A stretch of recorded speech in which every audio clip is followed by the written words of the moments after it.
Greetings, adventurers.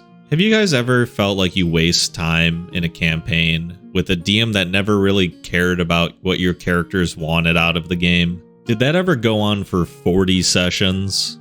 And to top it all off, did you think the one thing that you had going for you, this magical MacGuffin item that you kept trying to identify from the very first session, set up a plot point that the DM told you outright wasn't yours because there's other campaigns going on? Campaigns that he probably prioritizes over your own? If this question intrigues you, I have a 2-for-1 sale for you today only. Welcome to the Loot Goblin Marketplace. Today's treasure is called DC 38 Arcana Check loses hit points permanently. Hello, just some context before we jump into the post. This is an ongoing campaign, one we've been playing for 7 months on a mostly weekly basis. I enjoy the game for what it is and relish in the in-character interactions with the other players. While I don't agree with a lot of what the Dungeon Master does, things I will get into over the course of this post, I can honestly say that I have a lot of fun with the campaign. DM, if you see this, I love you, I appreciate you, but I want to get some second opinions on this one. Let's get into it. Before the campaign officially began, we had a session 0.5, something to ingrain our characters into the world and give us some time to feel the characters out before jumping into the real game. Neat. Mine was alongside another player, our characters leaving the city they were in and beginning on the path out east, headed for the official starting town. Of note in the session, there was a first narration. Our characters were sitting on a bench, and my character's familiar swooped in from overhead with a marble-sized orb clutched in its talons. Initially assuming it was an inert item, or a common item such as an orb of time, I didn't put much thought into it. We had a quest to complete after all. It was only then when leaving town that I decided to take a look at the orb. I was told to make an Arcana check to determine what the orb was. After casting Identify, while odd, I rolled. I got an 18 and was unable to determine anything about the orb. Weird. Over the course of the next 6 real-life months, I attempt to activate the orb from time to time, rolling increasingly higher checks in an effort to identify/attune it. Eventually, we learn that the orb is one of 7 identical orbs, named the Eyes of Razia. Neat. However, each time I make an attempt to identify or attune the item, it would knock my character unconscious. That was fine, as I figured the rewards would be worthwhile to warrant the DC. By this time, I had reached somewhere in the high 20s, around 26, 28, and still failed to do anything with it. One fateful day, I rolled a nat 20 on my Arcana check, with a +9 to roll due to expertise. With the cleric and the bard providing guidance and a bardic inspiration, I reached a grand total of 36 on my Arcana check. I was told to make a wisdom save, and I got a 22. Both of these rolls failed, and I was knocked unconscious. Again. I put the orb aside for a short while until level 5 came around 6 months in. With a +11 to the check and the same bonuses as before, I reached a 39 on my Arcana, just above the necessary DC that was revealed to us at that time. The reward? The orb provides no benefits or effects, besides one. It reduced my character's maximum hit points by 12, permanently. I was told that I would have to gather multiple of these orbs to attain any benefits, but was later informed that I would be incapable of developing any way of actually tracking the things down. Shortly after this incident, we leveled up, level 6 and my first level of Artificer. Given the amount of time he spent studying magic items in the campaign, it felt right to start treading down the path of Artificer. However, I set a self-imposed limitation. The only sort of medium armor I would allow the character to wear would be mithril, due to it being so light. Of course, that was an unnecessary nerf to my character, but it made sense to me. While I wanted to counteract the drastically lower hit points, I didn't want to sacrifice flavor for it. When we went to retrieve our money to get this new mithril armor, however, we found something out. You see, a problem player in the party had been removed from the game, a story for another time. However, in a final act of vengeance, she told the DM that her character was going to steal all our money and our bag of holding. For some reason, the DM went through with the plan and had the character disappear in the middle of the day, charter a ship, and leave the country altogether, with 80% of our worldly possessions on her person. Rummaging up what money we had, we went shopping. In the end, I was able to get a set of studded leather and a buckler shield. I was told I wasn't allowed a real one, so instead I got a shield with +1 to AC than the usual +2. Even that was met with some questions, but I got it in the end, 15 AC, feeling fierce. Ultimately, I enjoy the game, but such absurd DCs, the permanent reduction of health for no benefits, and the quelling any idea of getting decent equipment via a removed player's character robbing us blind does rub me the wrong way. Now, I'm only going to lightly talk about what happened in this story because there's actually a second part to this story, coming up later in the video. I just want to say right off the bat, he's right to look for a second opinion. A lot of these things seem weird. I'm actually not against the idea of the orb being introduced early on in the story. I think the familiar bringing it and no more context being added is kind of weird. They could make it so that a trusted advisor or some kind of NPC shows up, entrusts it to the party, gives a little context that it's important, but not enough context for them to really know what needs to be done besides they need to attune or identify this object. I actually think that right there on its own can be a great main story quest where either they need to find a powerful magic user somewhere far off in the realms or become strong enough themselves where they can make the check and then fulfill whatever prophecy or use that the item has. Sadly, that isn't the focus of today's story because obviously when he makes the check, he gets punished heavily. For some reason it's treated as a cursed object, and he's made clear at that point, without any exposition somehow, that there are 7 of these. He only has 1, he's not going to find the others, and there's no upside to what he just did if he doesn't find the others. This is very relevant and important information because he spent, the entire campaign trying to make this check with the help of the entire party.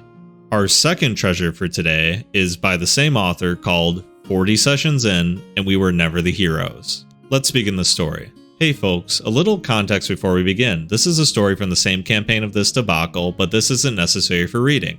Good news guys, this links to the story we just read by the way. Before I jump in, I would like to amend a small part of that prior posting. At the time, I and the other players were still part of the campaign, and in case you ever found the post, I didn't wish to come off as too harsh.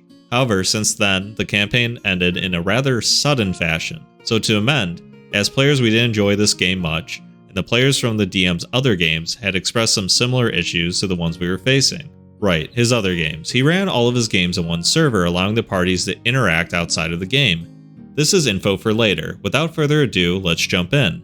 We were never the heroes of this game. We were stated to be out of character, and the endless onslaught of world-ending threats that were piling up on our plate would certainly lead one to believe that we were meant to save the world. However, we discovered very quickly this would never come to fruition. Why? In 40 sessions, we hadn't killed a single NPC with a name. Random monsters, sure, however, whenever anything had a name or true planning behind it, it was untouchable. This of course included any enemies we were meant to defeat as part of the plot. Even their unimportant henchmen were untouchable for the most part. The DM had a self-insert NPC in all 3 games, a teleporting gunslinging charmer that would evade any sort of divination and was capable of appearing whenever he wanted to in the world. Cast a spell on him, it doesn't work. Attack him, you cinch his leg hairs. Wherever we went in the world, he was there scouting an abandoned crime boss's base. He sat in the dark in the basement, sneaking through the town to try and get out. He's in an alleyway and calls out to us, fighting a goblin horde attacking a town. He's on the roof staring at us, using detect magic in the wilderness. Gun guy is now behind my character, a gun to the back of his head. He was an NPC particularly connected to us, as he appeared in all the DM's games. He just liked having an in-world presence. An enemy group that the DM entirely copied from an online sourcebook, not the worst, but he pretended that it was his own creation, that opposed us would always conveniently escape. He would see one walking around, we started to run after them. They never run away, but the distance between us doesn't close until they slip into a building or a sewer and then entirely vanish. A man had attempted to blackmail us with the life of a party member's sister, so we attempted to sneak after him. High stealth rolls, invisibility, the works. As we followed him, the doors began to swing open all throughout the building as an innumerable number of armed guards appeared. This, of course, after we scouted with a number of good checks and ensured the man was alone. A changeling had taken the guise of a tavern keep, a fact we figured out. Somehow he knew that we knew, and he began to flee. He casts a sleep spell and rolls around a 40. That's enough to take down the sorcerer, but no one else with residual HP. He claims that this is a special sleep spell, and 40 would target all of us. Only 2 of us are still standing, as we were outside the spell's range, but this individual powered through all our spells and ran 90 feet plus in a turn and simply disappeared. His ally, however, remained T-posing in the room without attacking us or fleeing. The DM narrated this and asked me, would you like to catch him? In response, I used a spell that would bind him. Of course, after the NPC we wanted to catch escaped with a 17 plus on every roll, this one gets a natural 1. We captured this man and attempted to interrogate him for information which, of course, garnered nothing. I don't mind if the DM wants certain NPCs to keep kicking for the plot, but over the course of years of games, we hadn't been allowed to defeat a single thing that wasn't simply a stat block copied from D&D Beyond with no name or care as to what the character actually was besides an enemy. However, we thought our luck was changing. The DM had promised us that we'd be leaving the city next session, and he kept us there for the better part of 5 months without allowing us to really do anything. Next session rolls around and of course another plot hook inside the city lands on our laps. However, we didn't mind, as it was meant we'd have a chance to progress some kind of plotline. A new crime syndicate's leader is attempting to become God, a harsh task for a level 6 group, but we were ready to chew into an actually planned antagonist and finally get our win. We didn't win, and it wasn't even close. Our characters received a vision from an aptly titled God of Visions. It told us that this syndicate leader would be attacking the king's brother during an important speech, or rather, he saw him doing it. Amazing, we know exactly when it will be, in about a week of in-game time, so we spent around 2 real-life months or 8 sessions in preparation for fighting him. We gathered allies, we interpret the flow of these drugs that his people were intent on using to turn themselves into mindless berserkers.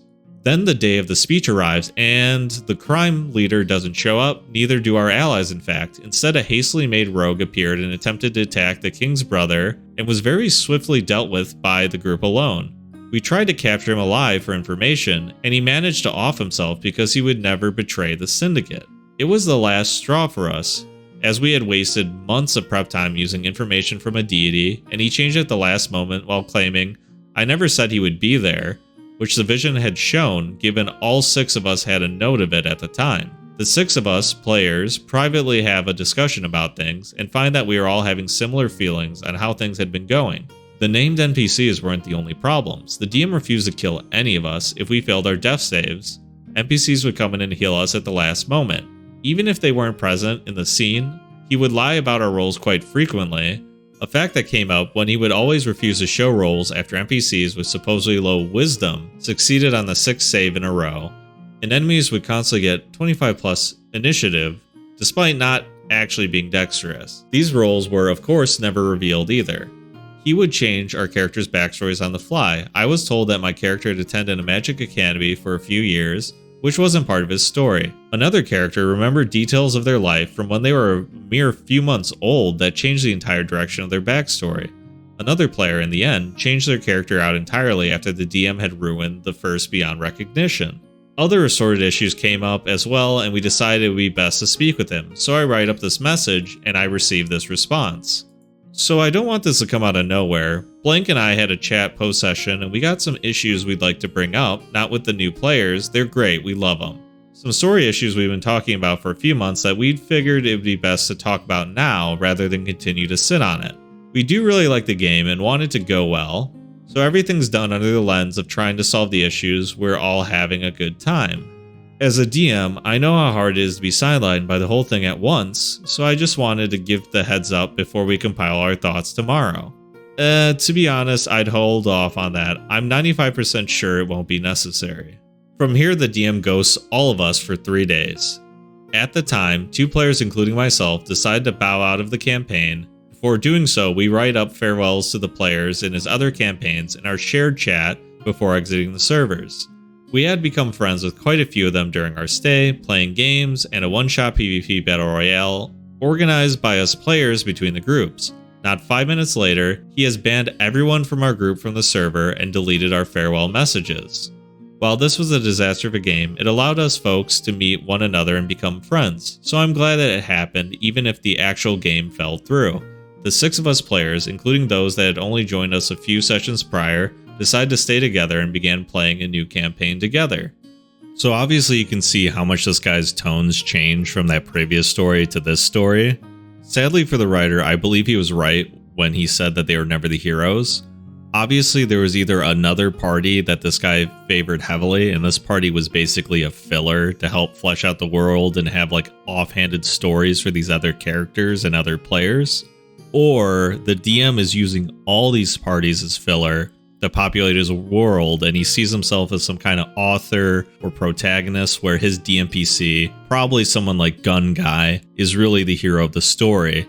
I don't know this for certain, but I've experienced a DM before who was trying to write a novel and essentially was testing ideas against our party and if the party didn't start to do what he wanted to test out narrative-wise, he would force it heavily. It's interesting because every DM has some method of railroading, either the illusion of choice or just being honest and saying, hey, I didn't prepare the thing you want to do. Can we do something else?